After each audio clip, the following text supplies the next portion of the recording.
Welcome to This Explainer. Look, if you're a parent, you probably know this scenario all too well. Your kid comes home, hands over a suddenly lower grade, and when you ask what happened, you just get a shrug? I don't know. The backpack stays zipped shut. Homework suddenly takes hours longer. Or maybe your kid who used to eagerly raise their hand in class now just says, whatever, it doesn't matter. It is an incredibly frustrating and honestly worrying situation for any family. Our immediate, loving instinct is usually to take away the phone, hire a tutor, or sit them down for a long lecture about effort. But what if that falling grade literally has nothing to do with their ability or the work ethic? Okay, let's dive into this. When those grades drop, it's so incredibly easy to jump to the conclusion that a child is just distracted or, acting lazy.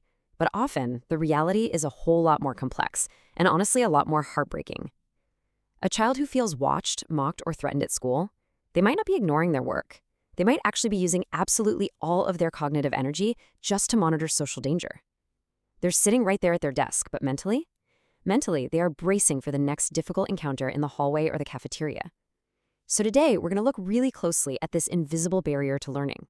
So here's how we're going to break this down. We'll cover the hidden pathways of how bullying disrupts learning, look at some common parenting mistakes, and walk through an academic impact scan. After that, we'll talk about helpful language, school collaboration, and short-term recovery plans. Consider this a compassionate investigation that we're going on together. We're going to uncover what's really happening and give you concrete, actionable steps to help. All right, Section 1, the hidden pathways, how peer bullying silently disrupts learning. Now, it's absolutely crucial to remember that a sudden grade drop is just a clue. It is not definitive proof of bullying. Things like sleep loss, a harder class, or feeling sick can also cause grades to slip. The grade on that report card is usually just the final, visible outcome of a disruption that's likely been building up for weeks. And this brilliantly illustrates what happens when peer victimization is the root cause. The disruption actually happens across 5 distinct pathways.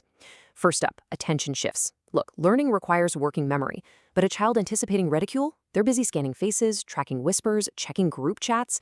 Their mind is quite literally assigned to threat detection. Second, participation feels way too risky.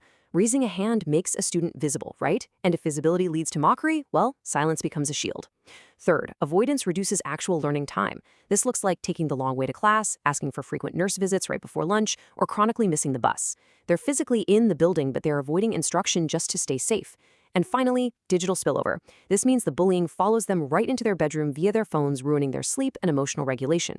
By the time the next school day even begins, they are already completely exhausted. Actually, I want to circle back to that fourth pathway for a second, how academic confidence shrinks. Repeated humiliation fundamentally alters what a kid believes about their own competence. You might hear heartbreaking internal narratives slip out like, I am stupid, or there's no point in trying. But you know what? Sometimes it's actually a protective mechanism called strategic underperformance. A highly capable kid might intentionally lower their grades, hide what they know, or even bomb a test just to avoid being targeted and called a nerd or a tryhard by their peers. It's survival. Moving on to Section 2, common parenting mistakes, well-meaning missteps to avoid. I want to gently normalize this right up front. When we're stressed about our kids' futures, loving, deeply well-meaning parents often make very understandable mistakes. We panic. It happens. But to really help a child who's struggling socially, we kind of have to intentionally shift our mindset. We need to go from being a disciplinarian to being an investigator. For example, when we label a child lazy, we're turning a change in behavior into a character judgment. But the reality? It's often threat monitoring. Then there's tutoring. Tutoring is fantastic for skill gaps. But if a kid is socially overwhelmed, throwing more academic work at them just exhausts them further. It definitely doesn't make the lunch table any safer. And what if we immediately punish the bad grade by taking away their phone or pulling them from sports? Well, we might accidentally remove their absolute last remaining access to safe friends and joy. We also can't just wait around for the report card to take action, because by then, the problem is deeply rooted. We really have to separate the child's fear from deliberate non-compliance before we react.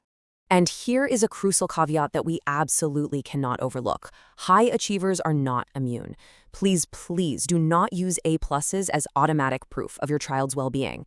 A child can maintain excellent grades through sheer perfectionism, strong cognitive ability, or just a fear of disappointing you. And they can do all that while secretly losing sleep, dropping friends, and losing their appetite due to severe bullying. For some kids, schoolwork might just be the one single thing they feel they can actually control. Section 3, the 5-part academic impact scan, what to look for before the grades drop. So if we aren't waiting for the report card, what exactly are we looking for? Well, this scan right here is your primary investigative tool. Think of your child's school experience in 5 key areas. Over a 1 to 2 week period, you want to look for quiet changes in each of these, rather than instantly storming the principal's office to demand a bullying diagnosis. First is attendance, but we're not just talking about full-day absences. Look for sudden lateness, begging to avoid the bus, or those frequent nurse visits we talked about. Second, participation. Has your usually talkative kid suddenly become totally silent during group work? Third, concentration. Are they freezing up or rereading the same exact page endlessly? Fourth, work completion. Are they starting assignments but suddenly failing to actually turn them in? And finally, performance. Are the grades dropping sharply, but maybe only in one specific class, or only on days when they have to do presentations in front of everyone? What you're doing here is looking for the pattern. All right, Section 4, helpful language. How to talk to your child without adding pressure. Once you do notice a pattern, you have to talk to your child about it. Now, being curious doesn't mean you just toss out all academic expectations, but approaching this conversation the right way helps determine exactly what kind of support your child desperately needs right now, and it does it without making them throw their defenses up. We want to replace character judgments with calm, undeniable observations. Avoid demanding they stop being distracted. They literally can't just turn off their survival instincts. And absolutely never say something like, well, your grades were fine, so the bullying cannot be serious. Instead, try asking, which part of the school day uses the most energy? Or you could say, hey, I noticed your science assignment started missing deadlines around the exact same time you mentioned lunch was getting difficult. I want to understand the connection. See how that works? It shows you're paying attention to their whole entire experience, not just their GPA. Section 5. School collaboration. Building a team, not a confrontation. When you have those observations ready, it's time to bring the school into the loop. Now, I know the instinct is often to go in angry, demanding immediate consequences, totally understandable. But building a team works so much better than staging a confrontation. When you reach out, explain that your goal is access to learning, not a permanent escape from all challenges. You want to report the pattern you've seen, not just hyper-focus on one low grade. Ask the staff to do a discrete review of peer safety. What does that mean? It means asking teachers to watch what happens during unstructured times, like picking partners for group work, locker room transitions, lunch, not just how the math test went.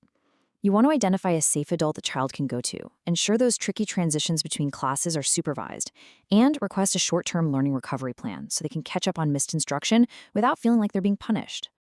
And that brings us to Section 6, your short-term action plans, the 72-hour plan, and 14-day experiment. We have definitely talked about a lot of heavy, complicated dynamics today. So let's move to and see how this builds into a manageable 72-hour window. These are highly actionable steps to make things breathable again for both you and your child. On day 1, your only job is to check their immediate safety, listen without giving a big lecture about grades, and map a timeline connecting peer events to their schoolwork. Then on day 2, identify their highest risk time. Maybe it's the bus ride, maybe it's recess. Find one safe adult at school and contact the administration with your neutral, observable facts. By day 3, confirm with the school exactly what the safety step is, who is responsible for the learning support, and set a specific day to review how it's all working.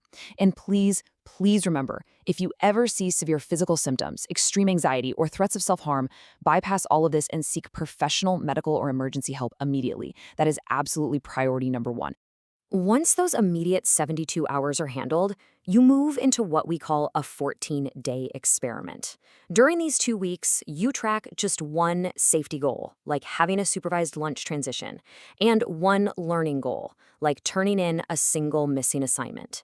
It is so vital to emphasize this. Do not expect grades to rebound immediately. A child cannot suddenly ace a test if they are still terrified of walking down the hallway.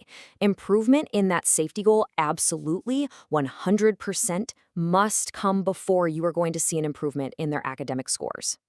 As we wrap up, I want to leave you with this provocative, empowering question to ask your child.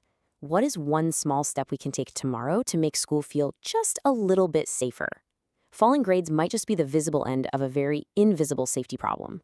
By shifting our perspective, dropping that lazy label, and investigating with true compassion, we can actually help them return to learning with their dignity entirely intact. Thank you so much for joining me for this explainer. Now go ask that question and take that first small step together.